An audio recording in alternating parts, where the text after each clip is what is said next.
Bismillahirrahmanirrahim. Assalamualaikum warahmatullahi wabarakatuh.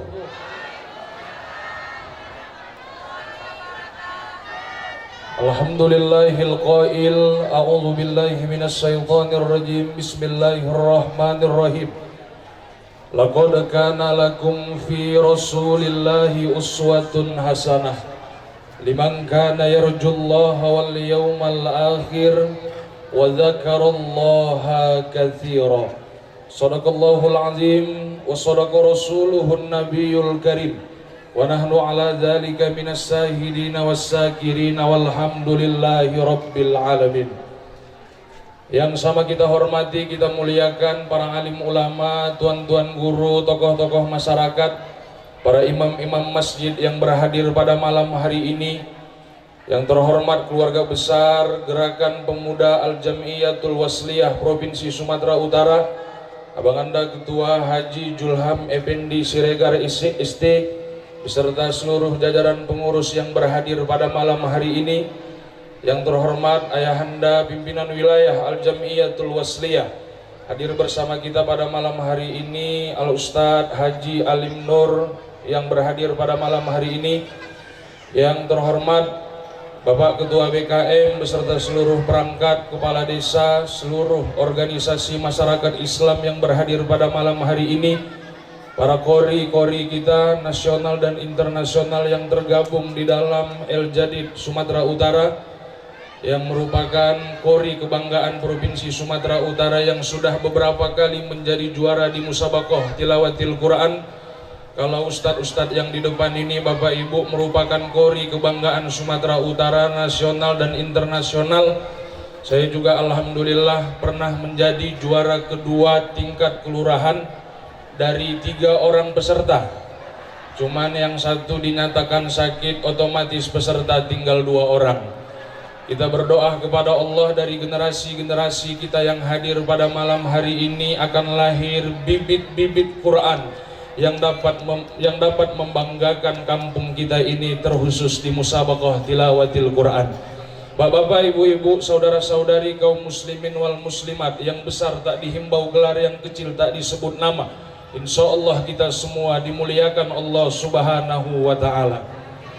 Mungkin kalau saya lempar pertanyaan kepada kita semua yang duduk di pekarangan Masjid Raya Petumbuan ini, kenapa kita harus memperingati hari kelahiran Nabi?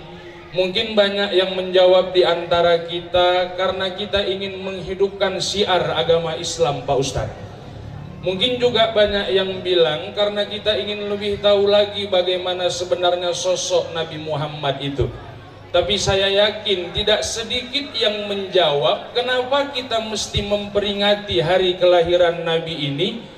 Mungkin banyak yang menjawab di antara kita karena ingin menunjukkan rasa cinta kita, Pak Ustadz, kepada Nabi Muhammad Sallallahu Alaihi Wasallam.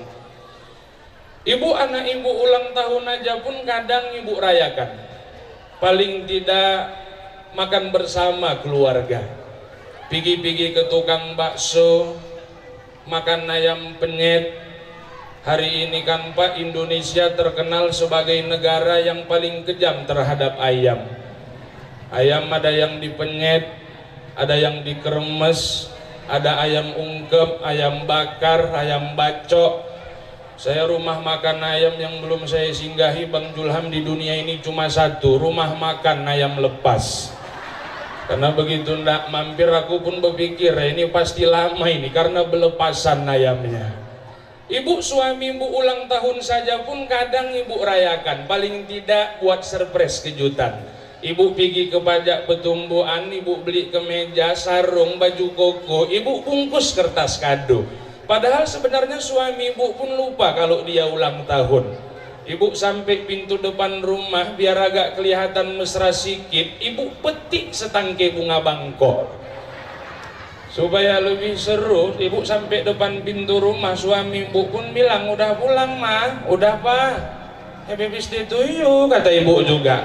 Langsung cipika, cipiki, cium pipi kanan, cium pipi kiri. Suami ulang tahun kita rayakan, anak ulang tahun kita rayakan. malam ini yang kita rayakan adalah seorang sosok pemimpin besar umat manusia yang sudah membawa umat manusia dari zaman kegelapan menuju zaman yang terang benderang. Dan GPA Sumatera Utara beserta BKM Masjid Raya Pertumbukan sanggup melaksanakan acara besar perayaan keagamaan kita. Tepuk tangan dulu untuk kita yang berhadir pada malam hari ini. Bapak Ibu jemaah yang dimuliakan Allah, saya tidak lama-lama ceramah karena udah jam 10 lewat. Insya Allah jam 2 selesai. Banyak orang yang bisa ngasih contoh, tapi sedikit orang yang bisa jadi contoh. Ngasih contoh banyak, jadi contoh sedikit. Muhammad Allah hadirkan ke dunia ini sebagai uswah, contoh dalam kehidupan kita. Cuman sayangnya Bapak Ibu, hari ini anak-anak muda kita sedikit sekali ya Pak yang menjadikan Muhammad itu sebagai idola dalam kehidupan kita. Kami dulu kecil diajarkan sama ayah mak kami bagaimana kami cinta dan sayang kepada Nabi, Bu. Pakai lagu dulu itu. Mau dengar Ibu lagunya? Pada zaman dahulu kala, pada zaman jahiliyah, lahirlah seorang Rasul yang terakhir dan mulia. Kutanya sama mamaku, Bu, siapa rupanya namanya, Mak? Nabi Muhammad namanya. Nama mamanya, Mak? Siti Aminah ibunya. Ayahnya siapa, Mak? Abdullah nama ayahnya. Di mana tinggalnya, Mak? Bangun Purba. Madinah tempat tinggalnya. Lanjut lagunya, Mak, enak kali pula aku dengar. Setelah dewasa diangkat menjadi Rasul. Siapa yang mengangkat, Mak? Bang Alim Nur. Oleh Allah yang kuasa. Siapa itu Allah, Mak? Pencipta alam semesta. Enak lagunya, Bu? Ya, anak-anak zaman sekarang lagunya Abang Jago. Sorry Bang Jago. Mau aku cekekkan batang leher anak-anak. Makanya ayolah jadikan Muhammad itu sebagai uswah dalam kehidupan kita. Siapa bilang Rasul itu orangnya jelek, Bapak Ibu? Rasul itu orangnya ganteng. Pernah dikatakan dalam sebuah sirah nabawiyah. Saya belajar kitab ini dari pakar sirah Ustadz Abdul Muhadir di Tonga. Rasul itu ciri-cirinya Bapak Ibu, orangnya tidak terlalu tinggi, tidak terlalu pendek, sedang-sedangnya orang Arab. Rambut Nabi ini, Bu, panjang hitam sebahu. Alis mata Nabi ini bersatu sangkin lebatnya. Di bawah alis mata Nabi ini, batang hidungnya ini naik sangkin mancungnya. Rasul bibirnya tipis, dia tidak berkumis, tapi Nabi berjenggot. Makanya sama aku hampir mirip. Ya kalau dengan dibilang dengan ciri-ciri yang itu tadi, cuman bedanya aku sama Rasul, Rasul terang, aku gelap. Makanya pantaslah Pak Muhammad itu dijadikan idola dalam kehidupan kita. Saya malam ini nggak akan terlalu membuka kisah terlalu dalam lah, itu tugas Ustadz Abdil lah, karena beliau ini guru saya, orangnya ini ganteng lebih jauh daripada saya, umurnya juga jauh di atas saya, ganteng imut ya Bu ya, tapi bohong. Ya, yang jelas malam ini saya tidak akan terlalu menjelaskan terlalu dalam bagaimana kisah Nabi Muhammad itu, tapi saya mau mentarik bagaimana sebenarnya Muhammad itu yang harus kita contoh dari sisi kehidupannya yang bisa kita bawa pulang pada malam hari yang penuh dengan kemuliaan ini. Apa rupanya kunci Nabi Muhammad itu, Pak Ustadz? Baik dia di dunia dan baik dia hidup di yaumil akhirah. Yang pertama, Muhammad selalu mengamalkan sikap syukur dalam kehidupannya. Bu, harta yang hari ini ada sama kita, jangan pernah kita pelit untuk mengeluarkannya ya Bu. Ada hak orang lain di dalamnya. Ini kadang datang anak-anak remaja Masjid Petumbukan ke rumah Hawa, mau buat acara maulid malam Kamis, ibu tuh ngasihnya cuma 5.000. bawa anak 6, tambah dia sama lakinya 2, 8. Kok di tempat kami maulid tuh gini lah bu, pakai kue kan, satu bungkus tuh 3.000 perak, 3 kali 8 24, 19.000 tuh korban itu ya. Jangan pelit-pelit kali awak sama harta. Ini kadang datang orang ke rumah awak bawa map, kadang-kadang kan banyak gitu bu, iya kan? Assalamualaikum bu, waalaikumsalam. Dari mana kalian dek? Dari kantor kepala desa lah bu. Oh iya, mau ngapain? Mau buat acara anak yatim bu. Berapa orang anak yatimnya dek? 75 orang bu, laki perempuan campur. Oh campur bu. Ini kepala desa yang bandal tuh udah tahu. Udah bu, mana tanda tangannya? Ini bu. Oh ini nggak asli nih ya, memang itulah yang ada bu. Ah, nanti nih nokoh, nggak lah bu, masa untuk anak yatim nokoh. Berapa orang tadi anak-anak yatimnya? 75 orang bu, setengah mampus anak tuh jawabnya tadi. Oh tunggu bentar lah ya, masuk ibu tuh, keluar 1.000. La ilaha illallah. Kalau aku malaikat Ijroil, ku cekekkan luan lah waduh. Udah mau pergi anak tuh enak pula dia bilangnya, udahlah dek lah dibawa aja lah, nggak usah dicatat. Siapa yang mau nyatat 1.000 perak? Jangan pelit-pelit kali awak sama harta. Ini mohon maaf saya pak ya, mohon maaf saya. Jemaah pengajian saya di Medan banyak yang mak-mak. Di antara kita yang laki-laki nih pak, ibu-ibu nih kebanyakan yang paling pelit. Iya. Di sana bu, di Medan, sini nggak ada. Pertumbuhan baik ya, bu PKK. Di sana itu, sini nggak ada. Sana. Cuman sekarang lagi di sini. Ibu-ibu nih, jangankan untuk orang lain, untuk diri sendirinya aja pun kadang pelit dia, banyak itu. Belanja ibu tuh kepakam habis belanja gelas, habis 2,5 juta belanja gelas aja.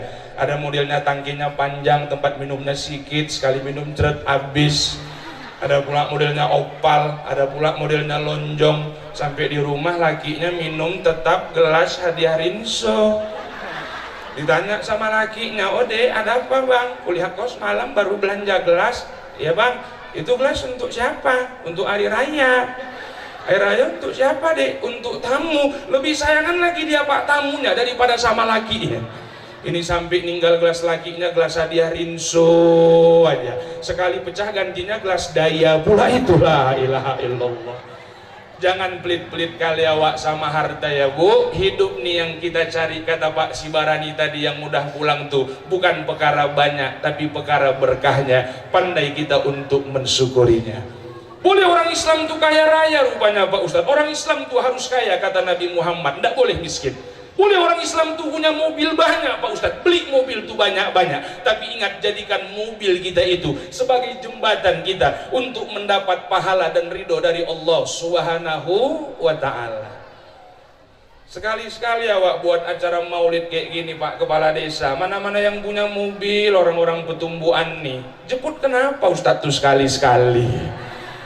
Kapan lagi kita memuliakan seorang ustadz? Saya bukan mau dimuliakan sama Ustadz Abdul, ini datang sendiri dia Pak, enggak. Tapi mobil yang ada sama kita ini bisa kita gunakan di jalan dakwah Rasulullah Sallallahu Alaihi Wasallam. Jangan kayak 2 minggu yang lalu lah saya ceramah Muharram di desa Patumbak, desa Sigara-gara. Yang jemput saya tuh Pak ke rumah pakai mobil ambulan, lillahi ta'ala. Yang ada serini di atasnya itu. Itulah yang parkir depan teras, orang rumah terkejut, bang mau name bang, enggak aku bilang. Nah, itu kok parkir, salah parkir tuh, mata kok salah aku bilang. Gak lama masuk anak lajang 2 orang, macam Bang Rani lah badannya besar-besarnya aku tengok. Assalamualaikum, datang orang rumah, waalaikumsalam. Ada Ustadz bu? Hah? Ustadz bu? Malam ini Ustadz Patumbak lah dek, gara-gara mau jemput bu. Mobil bu,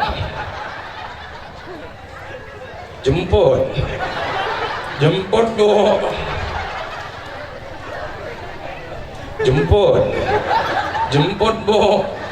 Oh yaudah tunggu bentar lah ya, masuk lah orang rumah. Bang jemput bang, katanya. Ya Allah ya Rabbi, apa nggak ada mobil lain lah orang tuh. Saya bilang udahlah bang alah lah, ikhlas sabar untuk dakwah, kok milih-milih. Ya ikhlas lah sabar, orangku yang naik bukan kau, aku bilang.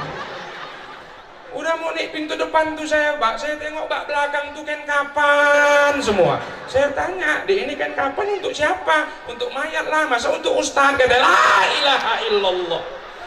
Buat apa punya mobil tapi nggak bisa menghasilkan pahala? Banyak hari ini nikmat yang Allah berikan sama kita, syukuri itu, saling kita berbagi. Dan malam ini gerakan pemuda Al-Wasliyah menunjukkan kepeduliannya kepada orang-orang yang membutuhkan, saling berbagi. Kita doakan GPA ini mudah-mudahan sukses untuk kedepannya. Bang Julham ke depan bisa menjadi sekda Provinsi Sumatera Utara. Tepuk tangan untuk Bang Julham ini Bapak Ibu yang dimuliakan Allah. Lalu selanjutnya, apalagi yang harus kita contoh dari baginda Muhammad Pak Ustadz? Saya duduk ya Bu. Iya. Tolonglah.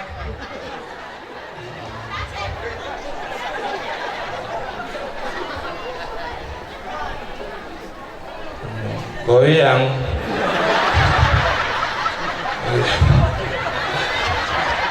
Iya. Mohon maaf ya Pak. Ini bibir bapak nih, la ilaha illallah. Apalagi yang harus kita contoh dari baginda Nabi Muhammad itu Pak Ustadz, yang mudah rumah tangganya Bapak Ibu, sakinah mawaddah warohmah. Rumah tangga Nabi Muhammad sakinah mawaddah warohmah, ada dua orang Bu di dalamnya. Ada suami yang soleh, lalu selanjutnya ada istri yang solehah. Suami yang soleh Pak Ustadz, yang pertama, dia bertanggung jawab atas ibadah anak dan istrinya. Anak baru bangun tidur ditanya, nak udah sholat subuh nak? Anak mungkin kuliah di Medan ditelepon, nak udah sholat asar nak? Ini kadang yang ditanya, nak udah makan nak? Makan aja yang dipikiri. Ada suami yang soleh, baru masuklah dia Pak, di belakang tuh ada istri yang soleha. Istri yang soleha Pak Ustadz, ada beberapa ciri istri soleha. Yang pertama, wajahnya tak jemu bila dipandang sama suaminya. Walaupun dia dibelikan bedak Wardah harga 37.000, dia pakai di rumah, bukan untuk keluar rumah. Emak-emak zaman sekarang bukan main tebaliknya Pak.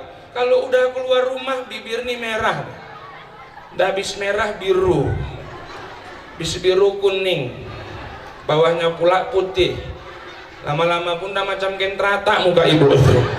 Ini kadang nyambut suami pulang kerja udah capek lah narik becak, dapat sewa nembak, pas pula rantai lepas, jongkok betuli rantai celana koyak. Istri yang nyambut pakai kaos koyak-koyak, belekete enggak gena-gena. Sini aku cuci piring, bekas piring kotor. Suaminya pulang, assalamualaikum mak. Isinya nyaut, Nini pelet, pingsan suaminya.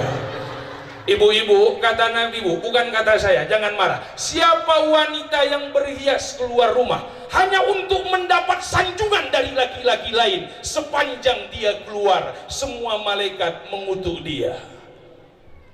Oh jadi pergi undangan nggak boleh bersolek ya Pak Ustadz? Minggu besok boleh ya, tapi sekedarnya aja lah. Jangan pula aku ceramah di Masjid Raya nih minggu depan, undangan besok pakai asal-asalan, pakai kaos Asari Tambunan, di atas berikan anduk, pakai seloplen sebelah bak kado. Ditanya tetangganya, mau kemana kak? Undangan. Ya lo pakaiannya kok kayak gitu? Ya tapi disuruh sama Ustadz gila semalam tuh, katanya pula. Aku pula yang digila-gila kan. Padahal awak ngajarkan yang bagus-bagus. Ada rumah tangga yang sakinah mawaddah warohmah. Bu, saya alhamdulillah walaupun ibu nggak nanya, sudah hampir 5 tahun berumah tangga. Tapi pelan-pelan saya sebagai suami yang biasa-biasa ini mau mencontoh bagaimana Muhammad itu memimpin dalam rumah tangganya. Muhammad itu menunjukkan romantis di hadapan anak-anaknya, sangat sayang kepada istrinya Siti Khadijah. Pernah dikatakan Bapak Ibu, Muhammad tuh asalkan keluar sore-sore gak malu dia Pak megang tangan istrinya Siti Khadijah kemana-mana. Padahal umur Siti Khadijah lebih tua dibandingkan Nabi Muhammad Sallallahu Alaihi Wasallam. Makanya saya pas baca kisah ini saya amalkan Bang.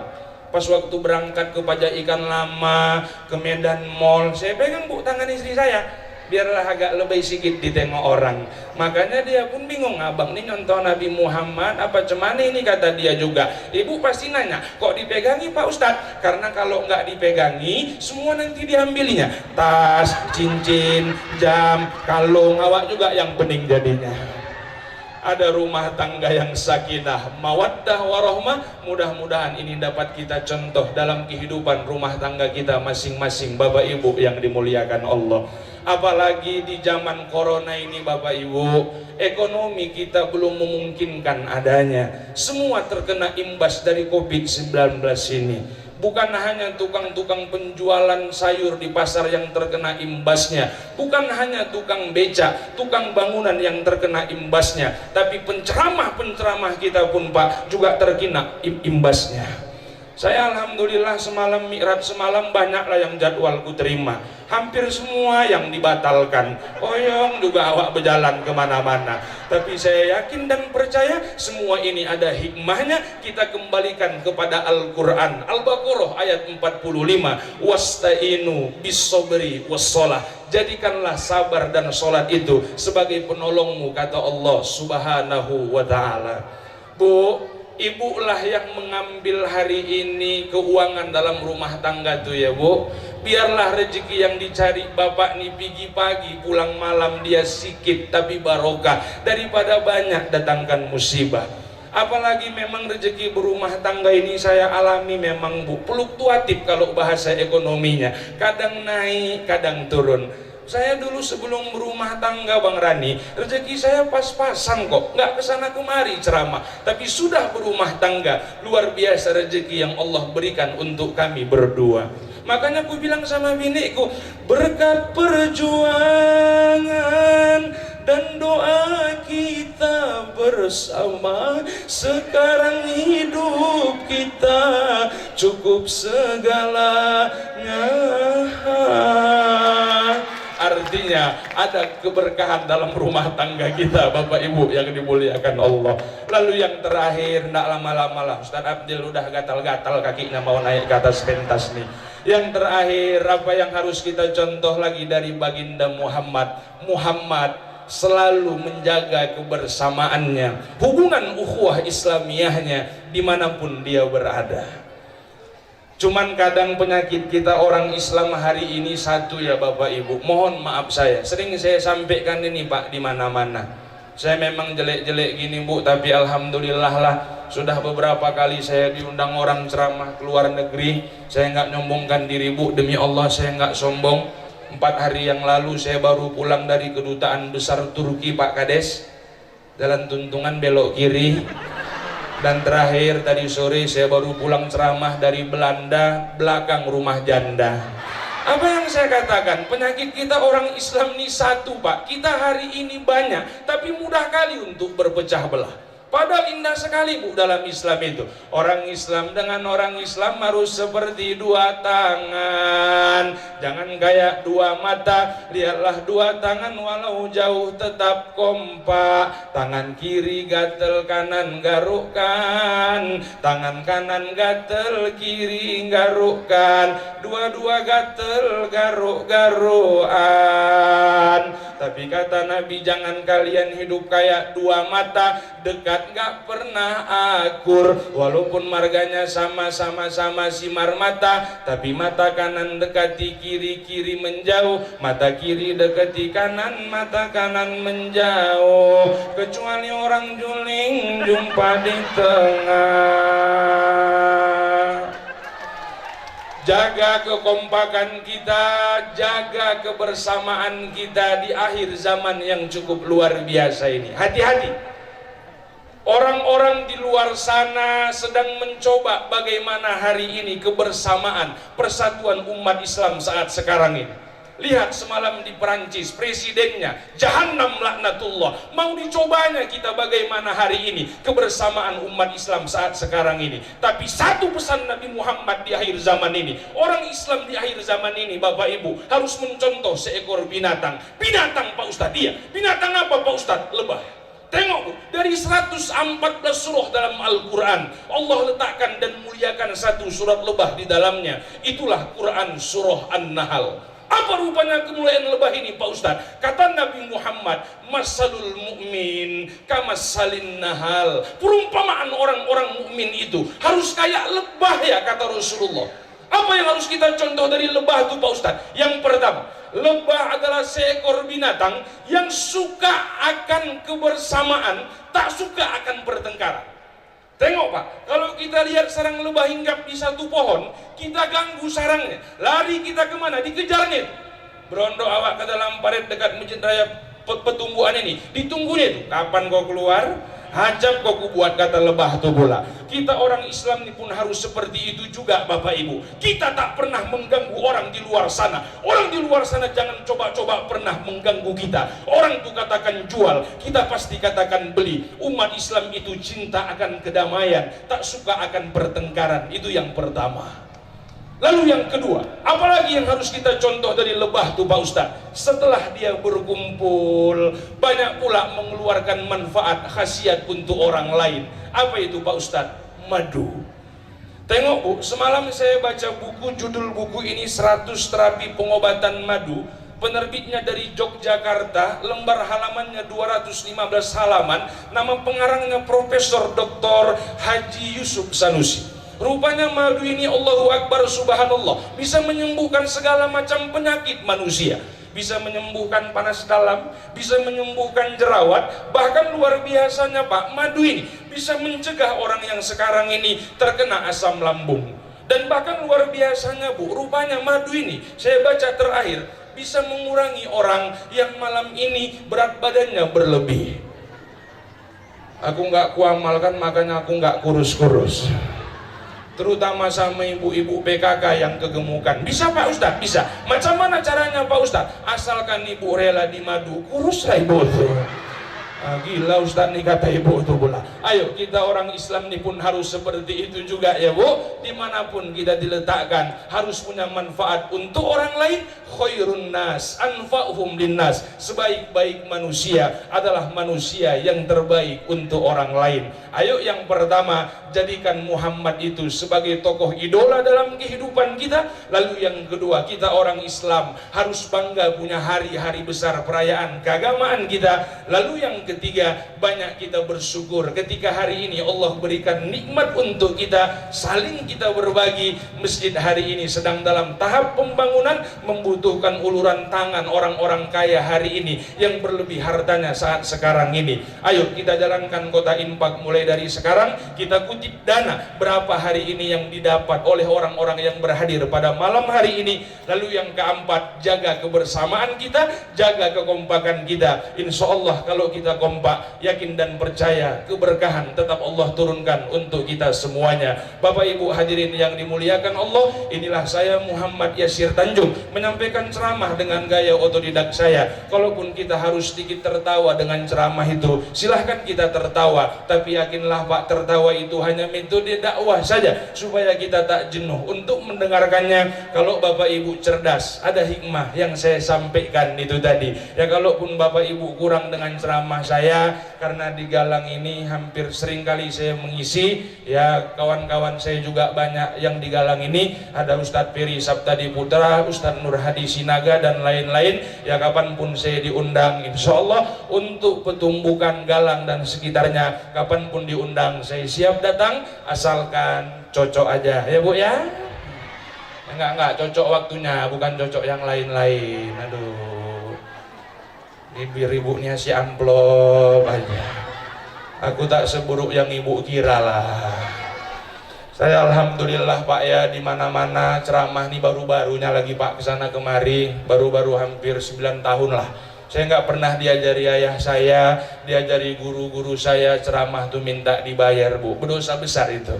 Saya ulangi Pak Kades, saya nggak pernah diajari ayah saya, diajari guru-guru saya ceramah tuh minta dibayar, berdosa besar itu.